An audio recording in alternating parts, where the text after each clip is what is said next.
So you want to start playing D&D, but your DM is just as lost where you are when it comes to making your character. Don't worry, I'm here to help you. Here's how to create your character in D&D. In order to get started, you'll need a D&D 5e character sheet, a set of role-playing dice such as a D20, a D6, D4, D10, D8, and D12, and a pen and paper. The first thing you need to know is what type of character you're playing, whether it be up close and personal or far away and tactical. Sorry. Small decisions like these determines what type of class you're selecting. For this video, we're picking the human fighter, the most versatile and simple for beginners. Once your race and class are selected, then you would need to roll for your ability rolls. The stat chain works as follows. Anything above 11 and you get a plus to your rolls. Anything less than 10, well, you get a minus.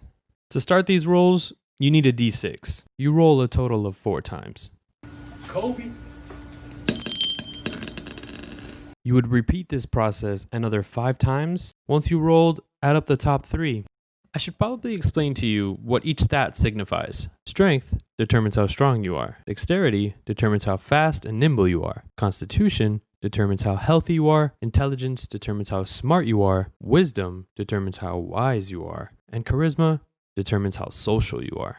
You can choose where these stats may go. For a fighter specifically, we're going to put the highest in strength and in constitution.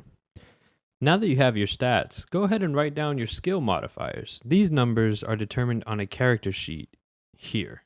Now that we have the stats down, let's move on to hit point. Each class has a designated dice for their health. For fighters, it's a D10. And for every new character, always add your constitution modifier. Now on to armor class, which means if someone tries to attack you, they have to beat that number to succeed. My dexterity modifier is 0, so I do not gain anything from my armor class. But if I were to have a +3, my beginning armor class would be 13. Up next is proficiencies. Think of this as something that your character is really good at.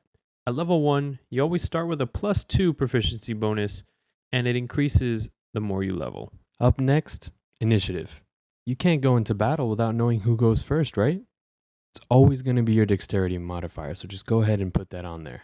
Last but not least, this is the best part, the background.